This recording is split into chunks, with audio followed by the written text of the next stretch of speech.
हेरो art interiors private limited के managing director सागर भटबड़े। Sir, हमारे चैनल में आपका स्वागत है। धन्यवाद धन्यवाद। सर, हम आपसे ये जानना चाहेंगे कि इंटीरियर आर्किटेक्ट्स के हिसाब से जैसे जो अभी नॉवेल्टी जो आई है फील्ड में, तो आप ये बताइए किस तरह नया कॉन्सेप्ट कस्टमर के समक्ष आप देने जा रहे हो और किस तरह का नया सेटअप है, उस बारे में आप बताइए।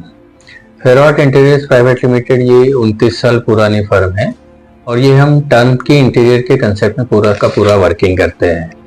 और आजकल जहाँ पे सब जगह पे वर्चुअल काम हो रहा है, यानी 3D मैक्स में काम होता है या वर्चुअली लोगों को दिखाया जाता है, तो लास्ट में जब प्रैक्टिकली वो चीजें बनती है तो लोगों को बहुत बार ये दिक्कत जाती है कि जैसा चाहिए था वैसा तो नहीं बना, या ऐसा हमने वो समझा नहीं था।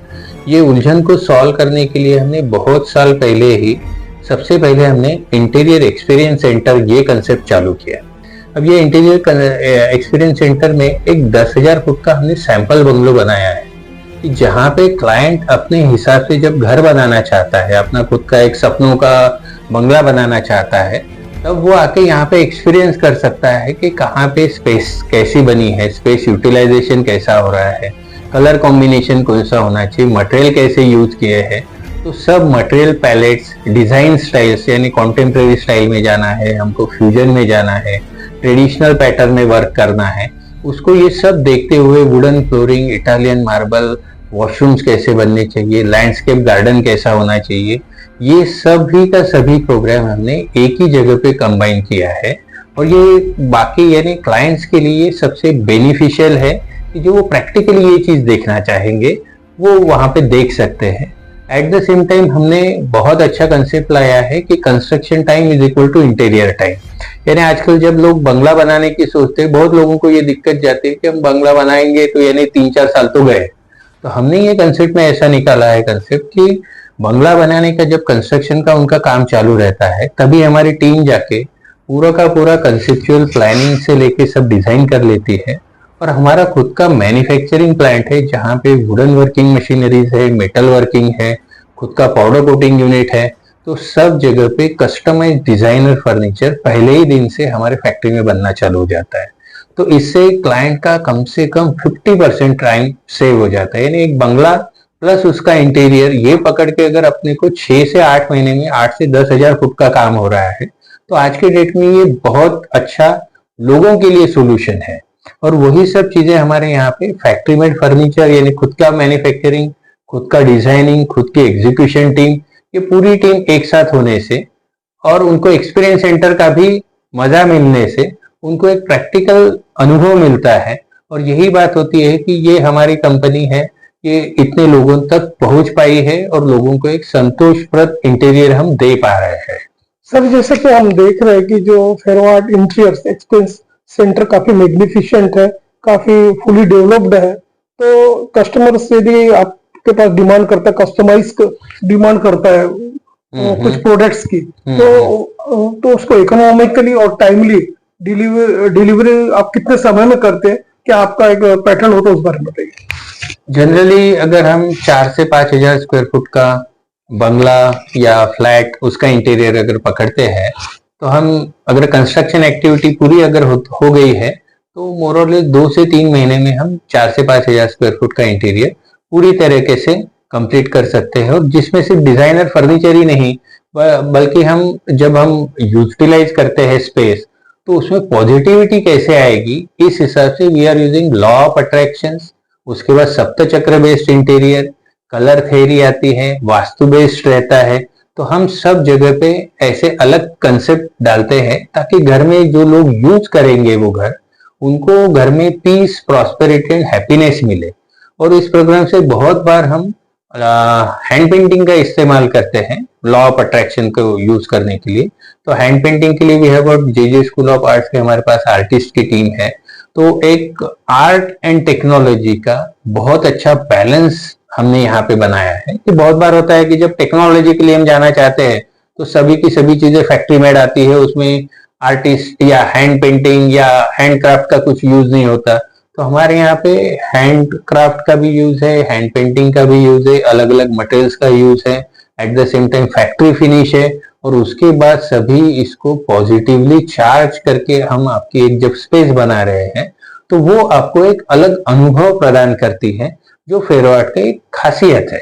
सर इवन ये भी देखा गया है कि इंटीरियर्स में काफी कॉर्पोरेट सेक्टर्स की एंट्री हो चुकी है, एक न्यू टेक्नोलॉजी अभी एडवांस्ड विकसित हुई है। तो आप ये बताइए किस तरह का चैलेंजेस आप आगे देखते हो और आगे चल के आपका क्या ड्रीम प्रोजेक्ट्स रहेंगे उस बारे में बताइए। चैलेंज कभी भी जब हम कोई इंटीरियर डिजाइनिंग की बात करते हैं तो ये सबसे पहले एक पर्सनलाइज स्पेस है। हम जब पर्सनलाइज स्पेस के बारे में जब सोचते हैं तो वो पर्सन की इन्वॉल्वमेंट रहती है। पर्सन बहुत जब बंगला बनाने के इसमें आता है, लग्जरी फार्म हाउस के कंसेप्ट में आता है, तो he is a well travelled person. तो जब तक उसके हिसाब से या उसकी सोच के हिसाब से या उसको समझते हुए हम इंटीरियर ना कर पाए तो वो चीजें बहुत बार उसके एक्सपेक्टेशन के हिसाब से नहीं होती। तो जब वो बाहर के कंट्रीज में घूमता है तब वो पता चलता है कि सब टेक्नोलॉजिकली एडवांस बना है, और हमारे यहाँ पे तो इंटीरियर डिजाइनर बोलेंगे तो कारपेंटर की टीम आने वाली है, वो उसको कहीं ना कहीं आज के दौर में हजम नहीं हो रहा है। तो हमने बहुत शुरुआत से ये कोशिश की है कि ये सब चीजें टेक्नोलॉजिकली बने, जो लोग बाहर के कंट्रीज में देख पा रहे हैं कि इतना एडवांसमेंट है इंटीरियर और कंस्ट्रक्शन और प्रोजेक्ट मैनेजमेंट में, वो अपने यहाँ पे क्यों नहीं। तो आज भी हम कहीं बहुत एंड पे पीछे है क्योंकि वो इंडस्ट्री डेवलप नहीं हुई।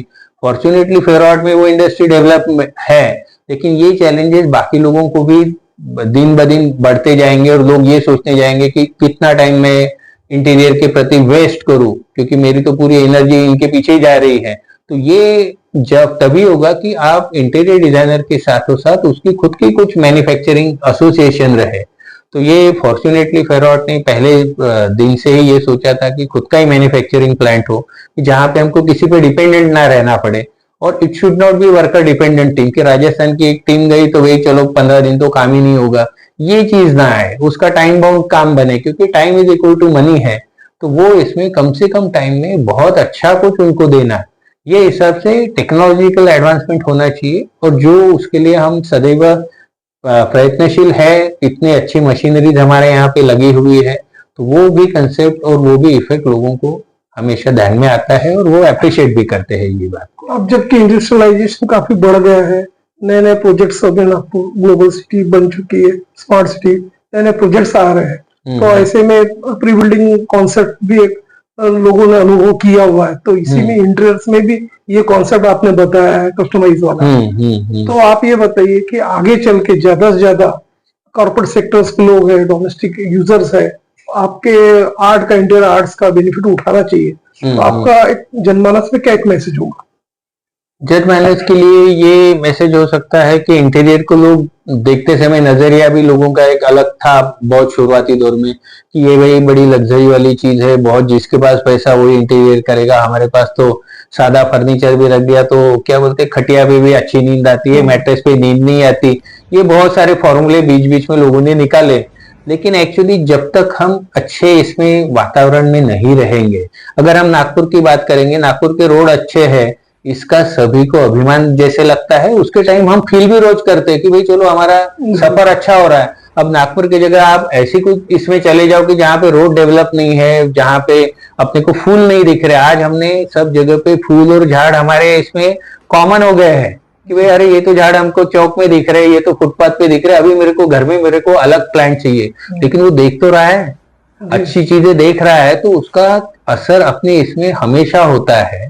तो इंटीरियर ये बेसिक नेसेसिटी के दौर पे देखना चाहिए कि जहां हम एक अच्छे वातावरण में रहेंगे तो नेचुरली अपने मन में अच्छे विचार आएंगे, और वही लॉ ऑफ अट्रैक्शन कहता है कि अच्छे विचार आ गए तो अपने को अच्छी सोच और अच्छे रिजल्ट उससे रिलेटेड ही मिलने वाले हैं। तो वो हिसाब से आपने इंटीरियर को एक बेसिक प्रायोरिटी रख के उसके लिए बजट आप प्लान कर लीजिए, कहीं से भी इंटीरियर कीजिए, लेकिन घर खूबसूरत बनाना, फंक्शनल बनाना। इंटीरियर सिर्फ एस्थेटिक्स नहीं है, उसको फंक्शनैलिटी है, टाइम सेविंग कैसे हो रहा है, अपनी सब चीजें जगह पे होने से अपना समय जैसे ये हो रहा है, और अपने को एनर्जी कितनी मिल रही है वो घर से, हम कितना पॉजिटिवली बना रहे हैं। जैसे हम कुछ चीज के लिए मंदिर में जाते हैं, कोई मस्जिद में जाता है एनर्जी पाने के लिए, वैसे एनर्जी पाने के लिए रोज हम घर आ सकते हैं।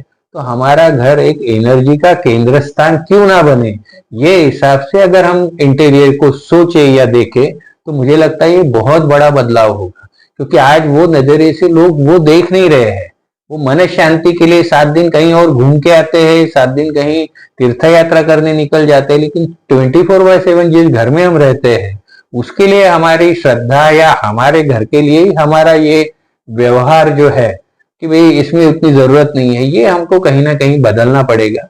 और उससे जो मिलने वाली एनर्जी है वो आपको बेसिकली कहीं आर्थिक रूप से, आपके मन स्वास्थ्य के लिए, सभी इसमें वो अपने प्रेरणादायी रहेगी और आधार स्तंभ रहेगी।